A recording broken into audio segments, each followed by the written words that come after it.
महाराज जी, इस संसार में हर प्राणी के जन्म एवं मृत्यु की तिथि एवं समय विधाता ने पहले ही रच रखा है। फिर यदि कोई आत्महानि करता है तो बहुत इसे दुर्गति पाप होती है, क्यों मानते हैं? बहुत दुर्गति होती है। क्यों? क्योंकि आपका शरीर प्रयोग करने का अधिकार है, शरीर को नष्ट करने का अधिकार नहीं, ना भारतीय कानून में ना भागवतिक कानून में। आपको शरीर मिला है, ये सरकारी गाड़ी है, तुम्हारी नहीं है। इससे परमार्थ की यात्रा करके भगवत प्राप्ति कर लो या बुरे आचरण करके नरक प्राप्त कर लो, इसके लिए तुम स्वतंत्र हो, लेकिन इसको नष्ट नहीं कर सकते। अगर इसे नष्ट करने की चेष्टा की तो भारतीय कानून भी तुम्हें बंदी बना लेगा और सरकारी जो भागवतिक कानून है वो तो तुम्हारी दुर्गति हो ही जाएगी, आत्महनन गति जाए। में बहुत बड़ा पाप है, ऐसे नहीं करना चाहिए।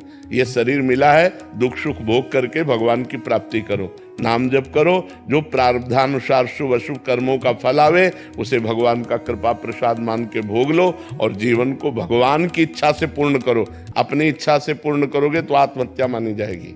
महाराज जी, ये पूछना चाहती हूँ कि यदि कोई आत्महानि करता है तो ये भी तो विधाता ने ही रचा है। नहीं, ये विधाता ने नहीं रचा, ये मन ने रचा है, ये मन ने रचा है। जो पाप कर्म किए जाते हैं वो निगेटिव चिंतन पैदा करते हैं, नकारात्मक सोच पैदा करते हैं, वही डिप्रेशन में ले जाते हैं और वही सुसाइड का प्रेरणा करता है। आप गुप्त रूप से पाप करते रहो, आपका मन ही आपको दंड देगा, आपका मन ही बोलेगा फांसी लगा लो, आपका मन ही कहेगा गोली मार लो, आपका मन ही कहेगा जहर खा लो, आपका मन ही कहेगा रेल की पटरी में लेट जाओ, क्योंकि तुमने पाप कर्म किया। पाप कर्म के कारण तुम्हारी आयु क्षीण हो गई और वो अधोगति को प्राप्त हो रहा है। ये भागवतिक विधान नहीं होता, अकाल मृत्यु भागवतिक विधान नहीं होता, आत्मा भागवतिक विधान नहीं होता। ये हमारे कर्मों का विशेष फल होता है। कोई महान अपराध, महत अपराध बन गया जिससे आत्महत्या का योग लगा। लेकिन महाराज जी, यदि कोई खुद को बेगुनाह साबित करने के लिए कर लेता है, उसका पूर्व पाप है।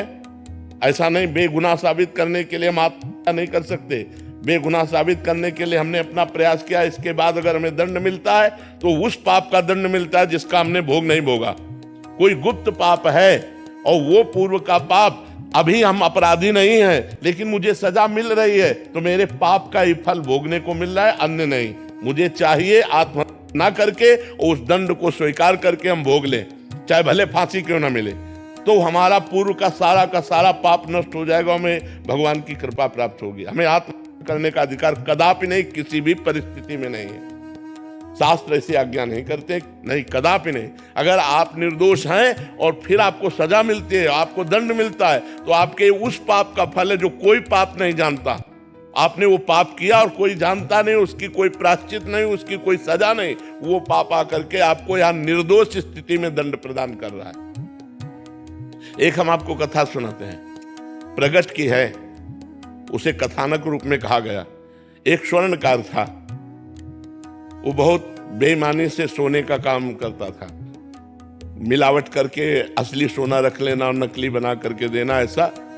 और 2 राजकीय कर्मचारी आते थे उसके यहाँ, पुलिस वाले, वहीं रात्रि में सोते खाते पीते, गश्त लगाने वाले जो होते हैं। धीरे धीरे मित्रता हुई और धीरे धीरे सारी पोल हो जान गए स्वर्णकार की, और सब पता चलने लगा कि इतनी संपत्ति इसके पास है। अब उन दोनों ने एक दिन प्लान किया कि स्वर्णकार को मार देते हैं, और सब जेवर और सब बॉक्स में बंद करके निकले। तो सामने वाला लघुशंका करने के लिए निकला, सामने मकान वाला, उसने देखा तो चोर जो होता है वो सशंकित नेत्र वाला होता है, तो पुलिस वाले सशंकित नेत्र में, तो उनका तुम कुछ गड़बड़ करके आ रहे हो, रात्रि में निकल रहे हो।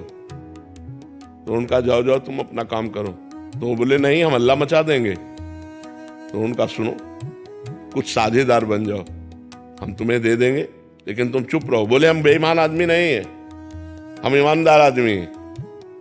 और वो लड़ गया। जब लड़ गया तो उनको केस बनाने में देर न लगी, वो बक्सा उसके पास रख दिया और तुरंत हल्ला मचा दिया और कहा इसने स्वर्णकार को मारा है, स्वर्ण लिए जा रहा था, मैंने गिरफ्तार किया। पूरा का पूरा केस उसके ऊपर आ गया। अब उसको बंदी बना लिया गया। गवाही पुलिस वाले कि इसको हमने घर से निकलते देखा है और ये बॉक्स उसकी चोरी का है और इसने स्वर्णकार को मार दिया, और केस पुलिस वालों ने किया था और ठोक दिया सामने वाले के। अब जब जज के सामने पेश किया गया तो सारी साक्षी उसी के खिलाफ थे, जो सत्य आदमी था। तो उसने रो के कहा जज से, कि आप जो सजा देंगे वो तो भोगना ही पड़ेगा, क्योंकि साक्ष्य हमारे खिलाफ है। लेकिन मैं हृदय से कहता हूं, मैंने पाप नहीं किया, ना मैंने उसे मारा है, ना मैंने चोरी की है। मैंने ऐसा ऐसा बोला तो मुझे फंसा दिया गया। तो जज के अंदर भगवान बैठे हैं। उन्होंने कहा कि ठीक है, हम इसे और खींचते, तारीखें और दी। और एक दिन एक आदमी जो ऐसे ही फुटपाथ में मर गया था, उसके साथ उस जिसके साथ मुकदमा चल रहा था, सत्य आदमी को, उसको पुलिस वालों को साथ दिया कि आप इसका अंतिम संस्कार कराएं। जब अंतिम संस्कार करने के लिए गए तो एकांत में कहा कि देखा, कह रहा था हमारी बात मान जाते तो कुछ हिस्सेदार बन जाते और आराम से मौज लेते। हमारी बात नहीं मानी ना, फंस गया ना, अब फांसी होगी तेरे को। और उनके जो सत्य आदमी था, उसके पास वो वीडियो बनाने वाला कैमरा लगा दिया गया था। जज ने सफाई के लिए जब वो गया, पूरा वीडियो सहित पेश किया, तो सत्य आदमी तो निर्दोष था ही। तब जज से उसने कहा कि जब मैं निर्दोष हूं, आज आप जान गए, तो मुझे सालों से पैसा खर्चा करना पड़ा, इतना परेशान रहा, इतना मुझे दुख मिला, ऐसा क्यों? क्योंकि मैं निर्दोष हूं, अब तो जान गए हो ना आप।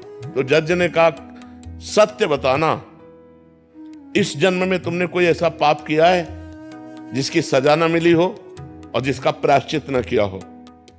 उसी का दंड आपको यहां निर्दोष होने पर प्राप्त हो रहा है, आप सत्य बताना। तो उसने अपनी घटना बताई। तो वो मृत्यु दंड इधर आकर के उसको फंसाकर इतना दंड दे रहा था।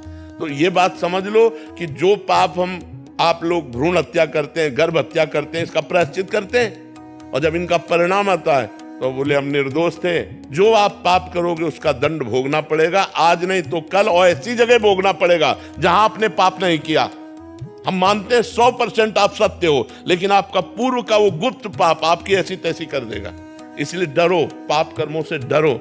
अगर हमसे कोई पाप कर्म नहीं होंगे तो हमारी कोई समस्या नहीं होगी। अवश्य में भोक्तव्यम कर्तम कर्म शुभाशुभम, शुभ और अशुभ कर्म अवश्य भोगने होते, चाहे कोई भी हो, चाहे संत महात्मा ही क्यों ना हो, बड़े बड़ों को भोगना पड़ता है। इसलिए कोई यहां भगवत विधान में छल कपट नहीं चल सकता। आज तुम निर्दोष हो, कसम खा के कह सकते हो, लेकिन कल का पाप तुम्हें आज फंसा रहा है, इसको कैसे बता सकते हो तुम? इसको कैसे जान सकते हो तुम?